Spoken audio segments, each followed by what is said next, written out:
Ya. Ya. Ya, Mas Damar mungkin boleh diinformasikan pada malam hari ini ada pengajian hari pertama seperti apa mungkin Ya. Tadi pagi sudah dilakukan pemakaman ya di TPU Jeruk Purut.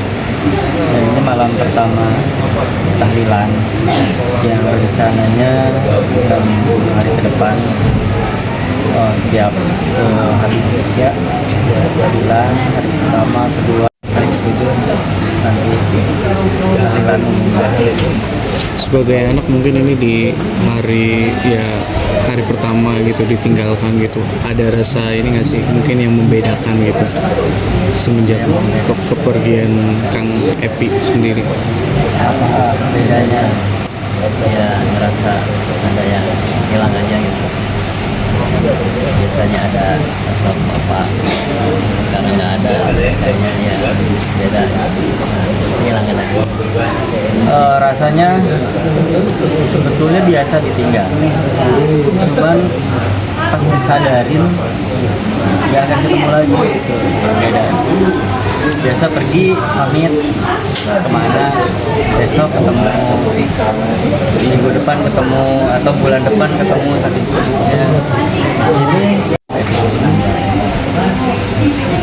kalau almarhum sendiri bisa dibilang seorang bintang yang udah berbelas-belas tahun atau berpuluh tahun di televisi, tapi terlihat begitu sederhana. Apa itu juga diajarkan ke keluarga?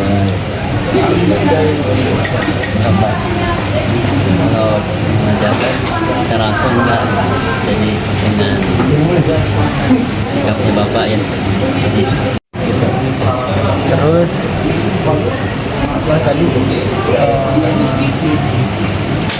Tadi bukan mau jawab itu. Kesederhanaan.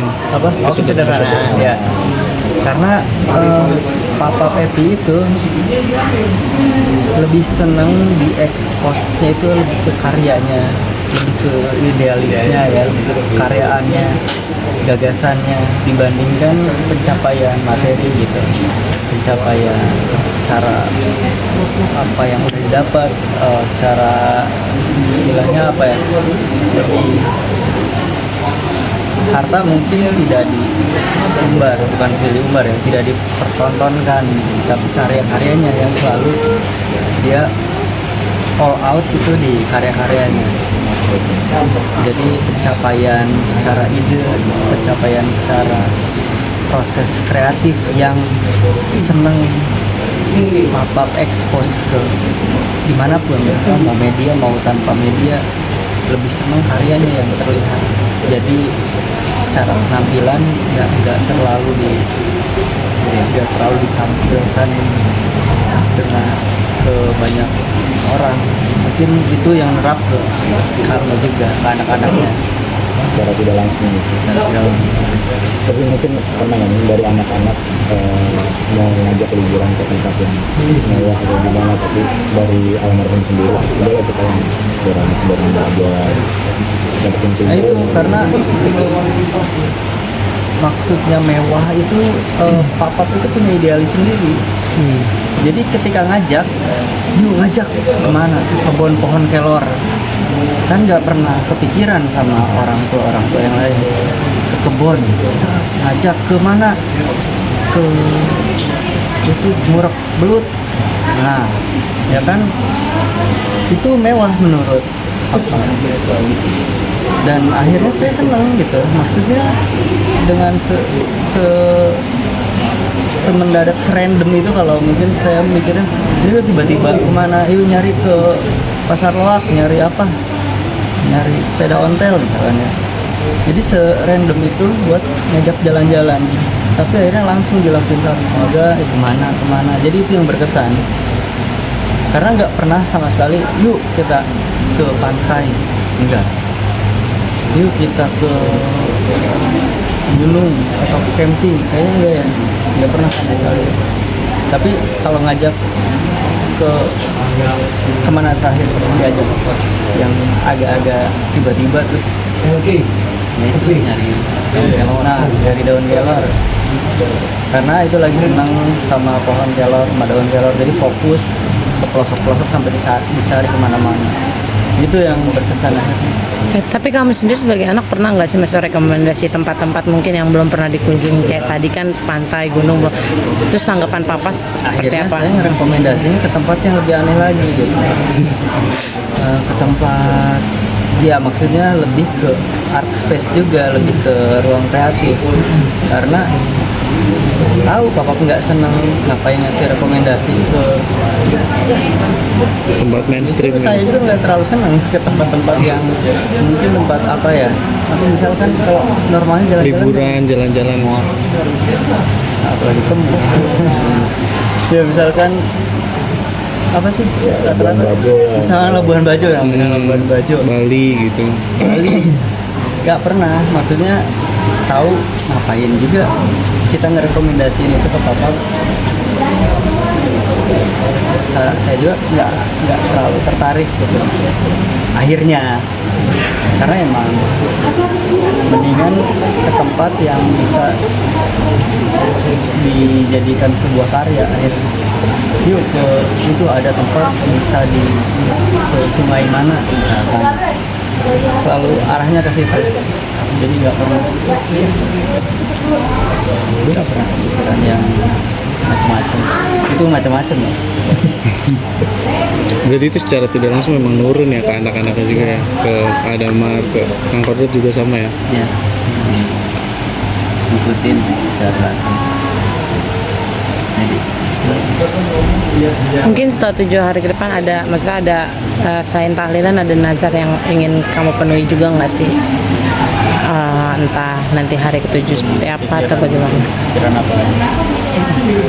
Ya, ini kan masih masa berduka ya, masih masa kehilangan. Jadi dia masih acaranya yang mendoakan aja dulu. Masing-masing keinginan. Kalaupun ada acara untuk mengenang suatu saat nanti ya dalam rangka mendoakan lagi, mengingat kembali apa yang sudah pernah dilakukan bersama-sama. Dari kemarin mungkin udah mendekati nggak sih kayak keinginan papa yang memang belum tercapai gitu? Ada nggak sempet cerita gitu atau? Belum tercapai. Apa ya?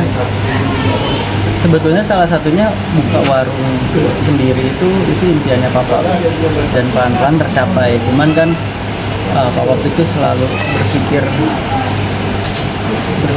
apa lagi ya? Maksudnya ditambahin apa lagi dari punya warung terus sampai akhirnya pengen punya, dari warung kecil punya tempat yang agak luas, punya kebun. iya punya kebun, sempat pengen punya tempat latihan teater, pernah tuh katanya. Pengen punya studio musik di tempat makan itu. Sebetulnya banyak keucap ya, walaupun itu belum terwujud atau enggak, kan itu proses, sebetulnya proses. Kalau misalkan papa masih ada, mungkin itu progresnya, itu perkembangannya pasti ke arah sana. Pasti itu yang bakal dicapai ke depannya kalau sesuai sama apa yang didengar sama cerita-cerita papa. Mungkin ada nggak sih kamu pengen mewujudkan dari salah satu impian Kang Epi sendiri?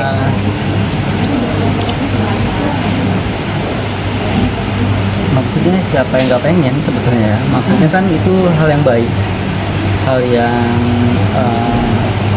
karena saya sendiri setiap melakukan apapun itu selalu bukan terinspirasi, terdorong oleh keinginan papa. Jadi padahal nggak minta gitu, nggak nyuruh tolong lanjutin, nggak pernah nyuruh tolong terusin ya ini, tapi karena selalu apa ide yang pernah disampaikan sama papa itu selalu otomatis kayak meneruskan gitu tanpa paksaan, dan terlanjutkan atau enggak ya itu nggak masalah. Oke, udah? Oke, makasih Bang.